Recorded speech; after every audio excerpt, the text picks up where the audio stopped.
What's up, citizens of the internet? Today we're going to be talking about the state of social media, and this is for the start of 2015. Spring is just around the corner, but it's still pretty cold. So, because I come from a very uh, cheap family, nothing wrong with that. I'm pretty proud of that. Um, I have this coat on. Why pay for heating when you have a coat? I'm just kidding. Anyways, so today I'm going to briefly talk about the state of social media and what are the big social media platforms out there now, um, and what the heck is going on right now. So let's start off very briefly with the big ones that have been around for quite a while. There is YouTube, there is Facebook, and then there is Twitter. These are the three big ones that have been around for quite a while, and all of them, especially I would say Facebook and Twitter, have noticed the shift to mobile. Mobile is the new thing, and it's pretty obvious now. YouTube's not done as well with that, but it's still very evident that most people are now using their phones to view a lot of stuff, to use their platforms and so forth. So because of that, that revolves a lot of changes involving how it's displayed. So those are the big ones that's been around for a while, but let's get on to the really big ones. These are now in their golden age. I mean, YouTube, that's been around for a while and they've changed. And more amateurs now are starting their videos. But that's not like an everyday, every person kind of thing. Facebook, same thing with Facebook pages now. You got a lot of business pages and personalities popping up, and it's still huge. And then with Facebook video, you will not believe how many viral videos have just exploded on Facebook because of that. But again, most average people use Facebook for their personal use. And then there's Twitter, which is huge. It's been huge, it's still fairly huge, but it's starting to get just flooded with spam and all sorts of stuff, but it's still pretty darn big. You will see a lot of females around my age group and all the way down to even 13, 14, 15 years of age using Twitter. But it's not that common. Like generally, unless like you're like a fairly attractive girl, or you're really into fitness, or you want to become a model, um, Twitter not used as much. I mean, people still use Twitter. Don't get me wrong. Like your average girl or guy, there's a chance they use Twitter, but it's not as common. So let's get on to the big ones now. So these are in their golden ages right now. I'm sure you've all heard of them. Uh, but if you don't, there's Snapchat and Instagram. These two are in their pretty much golden ages right now. Snapchat, if you don't understand what it is, basically like you can throw out a photo and it disappears. And if you set it to this new thing they have, which is a story, it'll stay on there for a full day and you can rewatch it. So it's very informal, and this is the new thing because you will not believe how many personalities or brands or YouTube channels or whatever I've seen plug their Snapchat in the last week. Yeah, in the last week. You will not believe it. It blows my mind. People are starting to pick up on this, and everyone's going there. The most random people, even gamers on YouTube, are throwing up their Snapchats now. They're understanding the value. I don't even really know if there's value, but there's a lot of eyeballs going there, and I guess they just want to, have something in case it works. Who knows why everyone's going there? It may just be mob psychology. But for me, I was never really big on Snapchat. I have it, I study it, I follow people on there, but I'm still trying to iron out why it would be useful. I mean, sure, you can get a huge following, but it's a very informal person-to-person thing. There's none of this stuff you can do on Twitter with the public tweets and at replies and stuff like you can do on Twitter. But it is huge, especially for the youthful generation. I mean, no more need to be said about that. It's just huge. And then the next huge one, which is just as big, if not bigger, is Instagram. Especially for females my age, all the way down, and maybe 10 years or up to 20 years older. Instagram is huge, especially for celebrities, big personalities. business businesses, online businesses, from the most random thing like novelty niche gamer merchandise to makeup products. I mean, they are using Instagram to grow their brand dramatically, and there are businesses who have just started only on Instagram and have made a lot of money from it. It's very difficult to do, in my opinion, but it's just huge. And then you get all these females now popping up on Instagram, from your average girl to all these people, amateurs and actual models who have grown large followings, gotten a lot of business deals or business modeling contracts, on top of the fact that they also get a lot of fake or sketchy or scary business proposals as well. But Instagram is just huge for females and a lot of males too, but especially for females. So many girls have it. So many girls at least know what it is. They may not use it, but I mean, most girls have heard of it. They've downloaded it at least once. If they're not posting photos, they're at least following people and occasionally using it. Not every girl, but it's pretty darn huge. No more need to be said about that. It's just blowing up. It's in its golden age right now. Who knows what's going to happen in the future? So those are the big ones. And then we got Shots. Shots is one of those that's it's kind of weird. I don't think it really took off to the point where everyone wanted it, but it jumped up for quite a bit. Basically, what happened with Shots is that the idea is it's like Instagram. You can post photos, but comments are always disabled, so you cannot comment on anything. And the whole point of Shots is it's, in my opinion, an Instagram copycat, but with no comments, to bring a different type of culture. So there's no negativity and no harassment. I don't think it'll work as well because, again, you know, it's kind of like very informal, and the culture of it right now is just very informal photos. So it's not like Instagram where they oftentimes post these high production photos or so forth, and it's definitely a different feel. There's no room for links. I mean, there's even less space for text for your bio, and it's definitely much harder to get in contact with the person who uses it. Discoverability is a problem, tagging as well.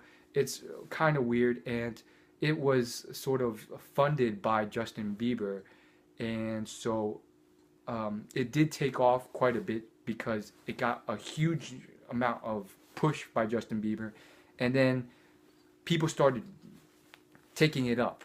But I don't think it's as high as the others because, long story short, a lot of really big people, not celebrities, but people with millions of followers on other social media platforms, what we like to call influencers, whether they're entertainers on YouTube or mainly a large demographic came from Viners on the app Vine, which we'll get to, and finally a bit from Instagram.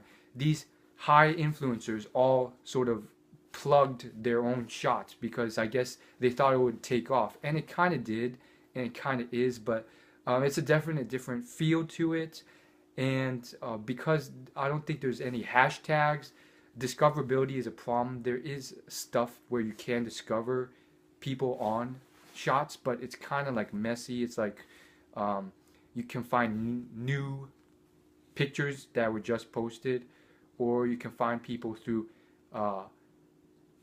people you follow who have just followed new people. So it's kind of this huge chain of you have to know someone who is big, who follows you, or just keep posting stuff and then hope people will check that discoverability thing.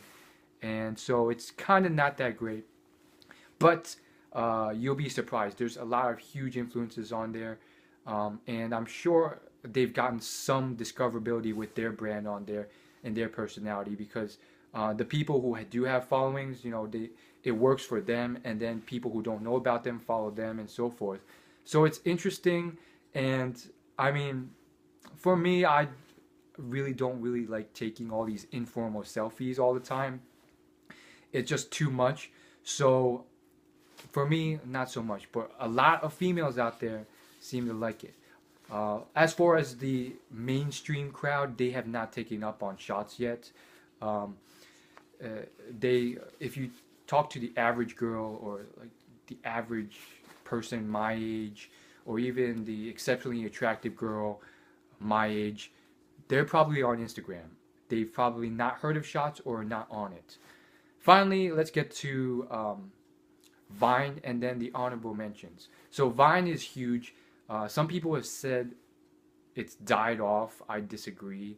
Um, People have said that it's died and it's gone dead, or um, it's gone away, and it's sort of been growing steadily for a while now.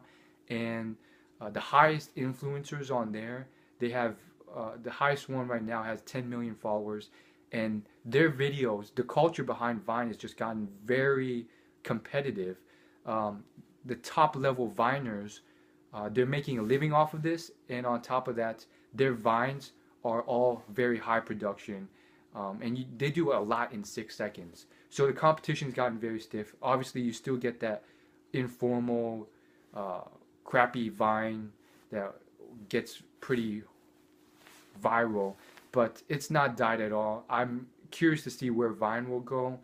It's very interesting, and you will be surprised about people who are still growing on Vine, people who are very successful on Vine, people who have grown and made some decent money on Vine, and a lot of interesting stories about Vine.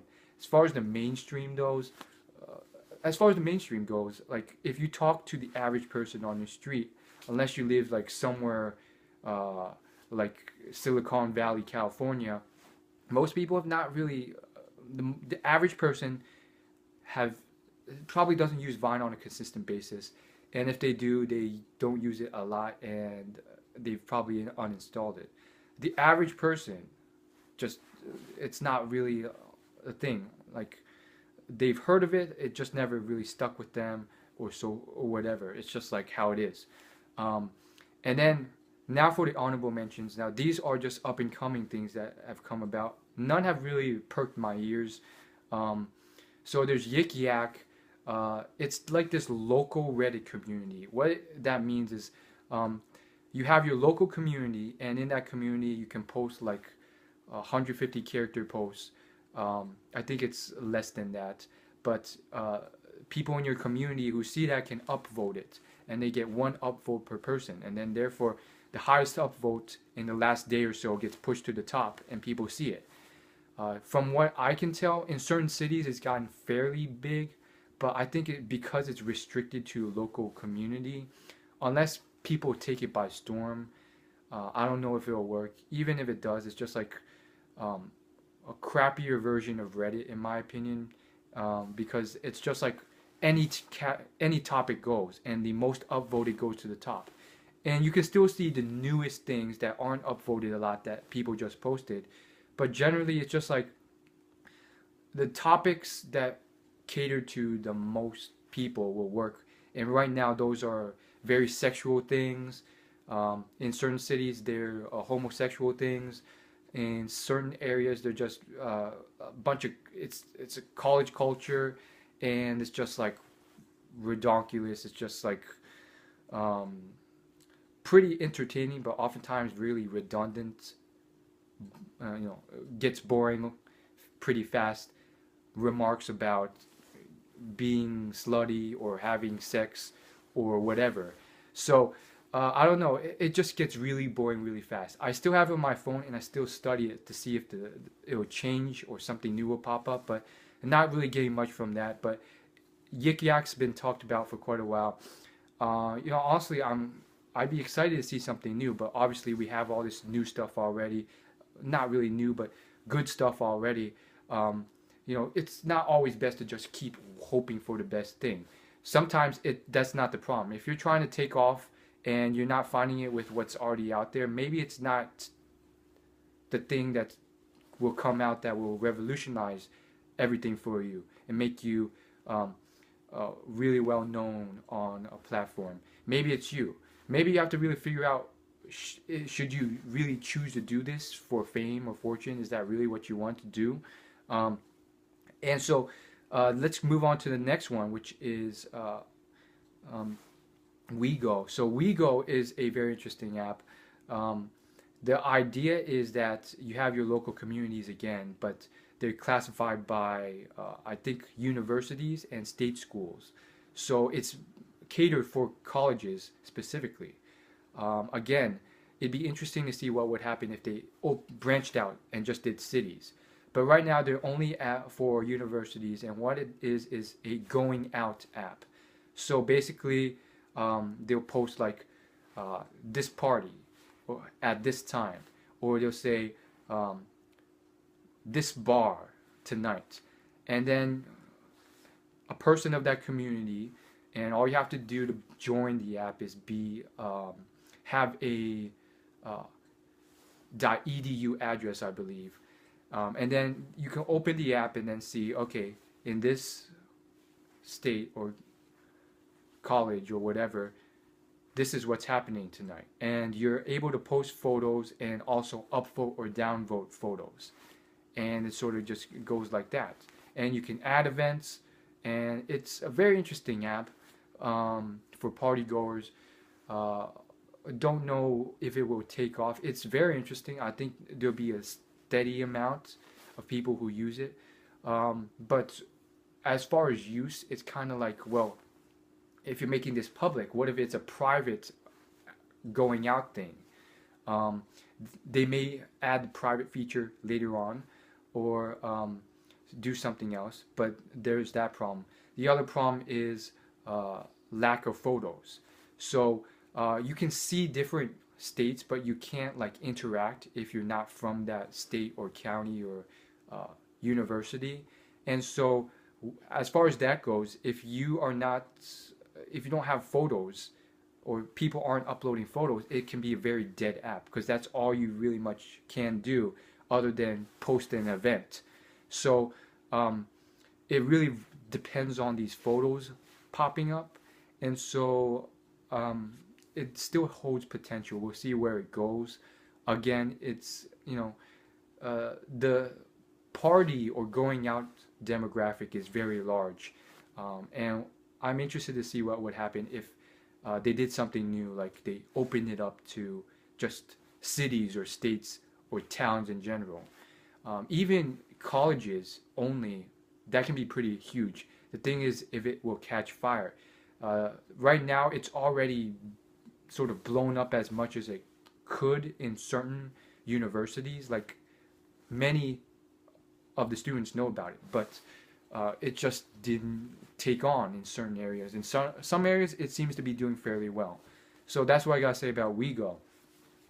And so those are my honorable mentions, and there's like minor things going on, and that's all I gotta say. And again, if you like this video, go ahead and check out my more in-depth discussion on the current social media platforms and social media networks and big internet platforms out there that we all use, and what I think about them. So go ahead and search that on my channel. I uploaded the video about 2 weeks ago. So check that out. I'll see you guys later.